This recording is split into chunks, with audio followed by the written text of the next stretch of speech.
வீணை பேய் திராட்சாபுரம் என்கிற கிராமத்துல ரொம்ப சந்தோஷமா பகல்ல அவங்க விவசாயத்தை செஞ்சுக்கிட்டு சந்தோஷமா வாழ்ந்துட்டு வந்தாங்க. ஆனா இருட்டான உடனே அவங்க அவங்களோட வேலையை விட்டுட்டு அவங்களோட வீட்டுக்கு போயிடுவாங்க. ஆனா தினமும் தூங்கும் போது அவங்களோட காலை கட்டிலுக்கு கட்டி போட்டு அவங்க தூங்கிடுவாங்க. இப்படி விசித்திரமா இருக்க கிராமத்துக்குள்ள அப்படி இருக்கும் போது ஜானகி என்கிறவங்க அவங்களோட பொண்ணாகிய ஐஸ்வர்யாவை கூட்டிக்கிட்டு 30 வருஷத்துக்கு அப்புறமா இந்த விசித்திரமான ஊருக்கு வராங்க.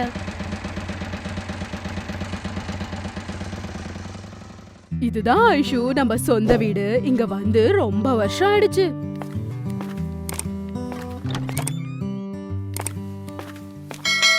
வீடு சூப்பரா இருக்குமா, ஆனா நம்ம இங்கதான் இருக்க போறோமா? ஆமாண்டா, நீ போய் கொஞ்ச நேரம் ரெஸ்ட் எடு, சரியா? ரொம்ப நேரம் டிராவல் பண்ணதால ஐஸ்வர்யா அவளோட ரூமுக்கு போய் ரெஸ்ட் எடுக்கிறா. அவங்களோட அம்மா அங்கேயே வீட்டை எல்லாமே அரேஞ்ச் பண்ணிக்கிட்டு இருக்க நேரத்துல அந்த ஊருக்கு சேர்ந்த கோபால் என்கிற ஒரு ஆளு வராரு. அம்மா ஜானகி, அண்ணன் எப்படி இருக்கீங்க அண்ணன்? நல்லா இருக்கம்மா. நீ ஊர்ல இருந்து வந்திருக்கன்னு தெரிஞ்சுதான் நான் உன்னை பார்க்க வந்தேன். வாங்க அண்ணன், உட்காருங்க. அப்படி கோபால உட்கார வச்சு ஜானகி பேசிட்டு இருக்க நேரத்துல அப்ப கோபாலம் இப்படி சொல்றாரு. நான் உன்கிட்ட ரொம்ப முக்கியமான விஷயம் சொல்லலாம்னு வந்தேன் ஜானகி. சொல்லுங்க அண்ணன், என்ன விஷயம்? ராத்திரி நேரத்துல தூங்கும் போது காலை கட்டி போட்டு தூங்கணும் அப்படின்னு சொல்றாரு. அத கேட்டா அவளுக்கு ரொம்பவே கன்ஃபியூசிங்கா இருக்கு, ஏதோ புரியல. நான் சொல்ற இந்த விஷயத்த நீ கவனத்துல எடுத்துக்கோ. அதாவது விஷயம் என்ன அப்படின்னா, ராத்திரியானா இங்க வீணை வாசிக்கிற சத்தம் கேட்கும். அந்த சத்தம் வந்ததுக்கு அப்புறம் இந்த ஊர்ல நிறைய பேர் காணாம போயிருக்காங்க தங்கச்சி. கோபாலம் சொன்னது கேட்டு ஜானகி ஷாக் ஆகுறா. இதுல எவ்வளவு உண்மை இருக்கு அப்படின்னு அவ யோசிக்க ஆரம்பிக்கிறா. அப்புறம் கோபாலம் அவருக்கு தெரிஞ்ச எல்லா விஷயத்தையும் சொல்லி எந்திரிச்சு அங்கிருந்து கிளம்பி போயிடுறாரு. அன்னைக்கு ராத்திரி இருட்டான உடனே ஜனங்க கட்டிலுக்கு அவங்களோட காலை கட்டி போட்டு தூங்க ஆரம்பிச்சிடுறாங்க. அப்புறம் ஜானகி கோபால் வந்து சொல்லிட்டு போன எல்லா விஷயத்த பத்தியும் அவங்க பொண்ணாகிய ஐஸ்வர்யா கிட்ட சொல்றாங்க. அத கேட்ட ஐஸ்வர்யா சிரிச்சுக்கிட்டே, என்னம்மா என்ன சின்ன வயசுல சொல்ற கதைங்க எல்லாம் சொல்லிக்கிட்டு இருக்கீங்க? அப்படி இல்லடாமா, கோபால் மாமா சொல்லும் போது அவரோட கண்ல பயத்தை பார்த்த, அதனால ராத்திரி தூங்கும் போது காலை கட்டி போட்டு தூங்கு. என்னம்மா பேசுற, நிறுத்துமா. அவரும் சொல்றாருன்னு சொல்லி நீ எப்படிமா நம்புற? யாராவது ஏஞ்சிருந்து வீணைய வாசிப்பாங்களா அப்படின்னு ஐஸ்வர்யா அவங்க அம்மா கிட்ட ஆர்கியூ பண்ணுது. அப்புறம் நான் கயிறு கட்டிட்டு தூங்க மாட்டேன் அப்படின்னு ஸ்ட்ரிக்டா சொல்லிடுறா. அதுக்கப்புறம் எதுவும் பண்ண முடியாம ஜானகி மட்டும் அவளோட காலை கட்டிக்கிட்டு தூங்க ஆரம்பிச்சிடுறா. அத பார்த்து ஐஸ்வர்யா சிரிச்சுட்டு புக்க படிச்சுக்கிட்டே அவ நல்லா தூங்க ஆரம்பிச்சிடுறா. அதுக்கப்புறம் ஊர்ல இருக்க அந்த மரத்து கீழ வீணைய பிடிச்சுக்கிட்டு ஒரு பேய் உட்கார்ந்துகிட்டு இருக்கும். அப்ப அந்த நேரத்துல எல்லா பக்கமும் ரொம்ப இருட்டாவும் ரொம்பவே அமைதியாவும் இருக்கும். இன்னைக்கு ராத்திரி ரொம்பவே சந்தோஷமா இருக்க போகுது அப்படின்னு பேய் வீணைய வாசிக்க ஆரம்பிக்குது.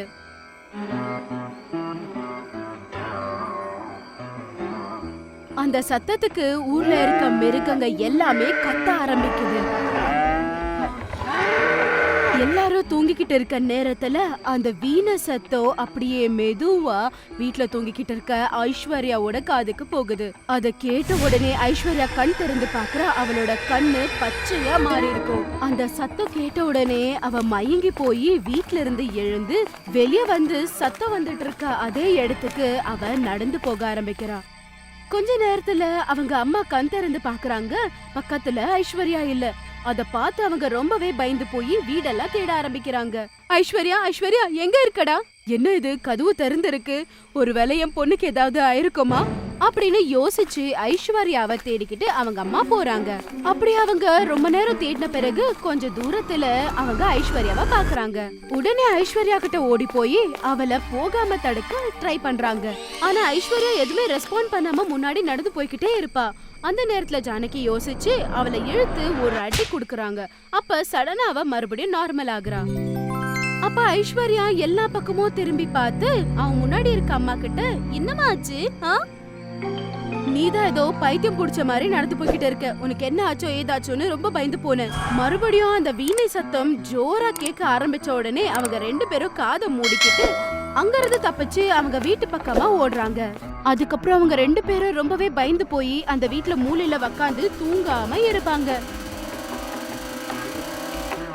மறுநாள் காலையில ஆன உடனே எல்லாமே நார்மலா இருந்ததால அவங்க 2 பேரும் கொஞ்சம் தைரியமா இருக்காங்க. அண்ணா, அந்த வீணை சத்தம் எங்க இருந்து கேக்குது? எனக்கு தெரியலடா.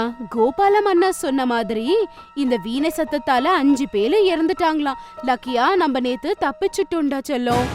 ஆனா ஐஸ்வர்யாக்கு மட்டும் இதெல்லாம் என்ன தெரிஞ்சுக்கணும் அப்படின்னு நினைக்கிறா. அப்படி ஜானகி சொல்லிக்கிட்டே, இத பத்தி ஊர்ல இருக்கிற ஒரு பாட்டிக்கு நல்லா தெரியுமாமா. ஆனா உடனே நம்ம அந்த பாட்டிய போய் பார்த்து என்னன்னு கேட்கலாமா? அவங்க பொண்ணு சொன்னதுக்கு ஒத்துக்கிட்டு ஜானகி பொண்ணை கூட்டிக்கிட்டு அந்த கிழவிய பாக்குறதுக்கு போறாங்க. அப்புறம் அந்த பாட்டி கதவை திறந்து அவங்க 2 பேரையும் உள்ள வர சொல்றாங்க. அப்படி அவங்க எல்லாம் ஒரு இடத்துல உட்கார்ந்துருப்பாங்க. இப்ப சொல்லுங்க, நீங்க யாரு? கொஞ்ச நாளைக்கு முன்னாடி நான் இந்த ஊர்ல தான் தங்கி இருந்தேன். ஆனா உங்களை சில விஷயத்த கேட்டு தெரிஞ்சுக்கலான்னு வந்தேன். கேளுங்க, எனக்கு தெரிஞ்சிருந்தா கண்டிப்பா சொல்றேன். இந்த வீணை சத்தத்துக்கு எதுக்கு பாட்டி எல்லாருமே பயப்படுறாங்க? அதுக்கு பின்னாடி இருக்க உண்மையான கதை என்ன? அப்படி பாட்டி கொஞ்ச நேரம் மௌனமா இருந்து இந்த மாதிரி ஆன்சர் கொடுக்கறாங்க. இதுக்கு காரணம் ஒரு பேய். பாட்டி சொன்னதை கேட்டு 2 பேருமே ரொம்பவே ஷாக் ஆயிடுறாங்க. அதுக்கப்புறம் ஐஸ்வர்யா பயந்து போய் அவங்க அம்மாவை புடிச்சுக்கிறா. அப்படின்னா வீணைய வாசிச்சுட்டு இருக்கிறது பேயா? அந்த பேயை யாரு பாட்டி? அவங்க அப்படி கேட்ட உடனே பாட்டி அவங்க 2 பேரையும் கூட வர சொல்லி ஊரு நடுவுல இருக்க அந்த மரத்துக்கிட்ட கூட்டிட்டு போறாங்க.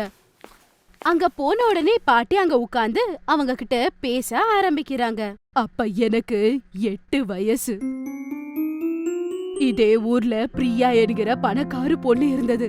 அவ சின்ன வயசுலயே அப்பா அம்மா இறந்து போனதால அவங்க சித்தி தான் அவளை பாத்துப்பாங்க.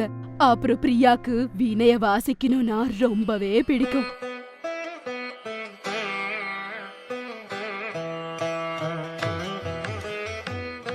அவ தினமும் மரத்து கீழே உட்கார்ந்து வீணைய வாசிச்சுட்டு இருந்தா ஊரு ஜனங்க எல்லாருமே மை மறந்து போய் அத கேட்டுக்கிட்டு இருப்பாங்க.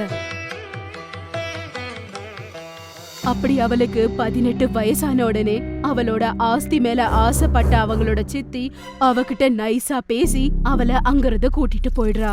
அப்படி காட்டுக்கு நடுவுல மனிதர்கள் நடமாடாத ஒரு இடத்துக்கு கூட்டிட்டு போய் பயம் பொருத்தி ஆஸ்தி முழுவதுமே அவ பேருக்கு எழுதிப்பா. அப்படி சொல்லி அந்த பாட்டி கவலைப்பட்டு இருக்கும் போது ஜானகி அவங்கள சமாதானப்படுத்தி அப்புறம் என்ன ஆச்சு அப்படின்னு கேக்குறாங்க. அவ்வளோ கேவலமான ஒரு பொம்பளைய நான் பார்த்ததே இல்ல.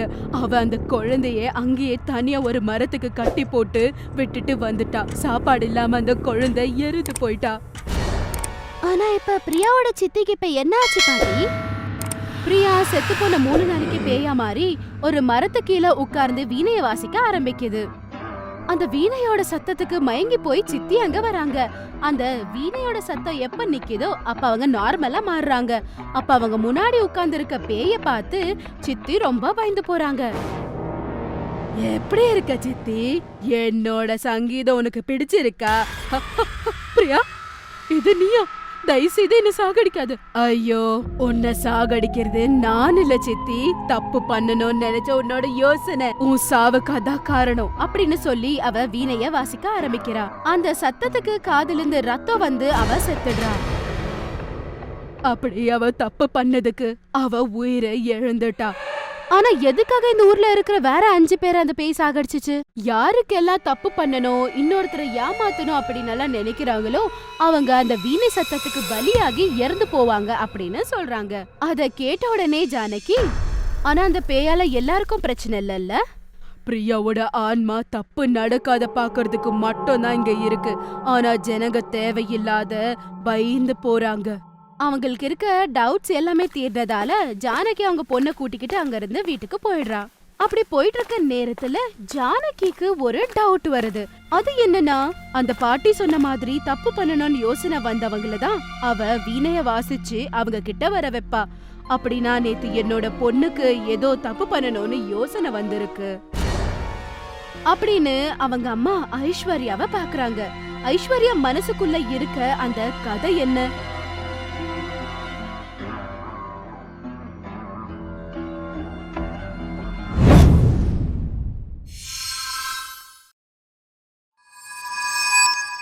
For more horror stories, please subscribe our channel.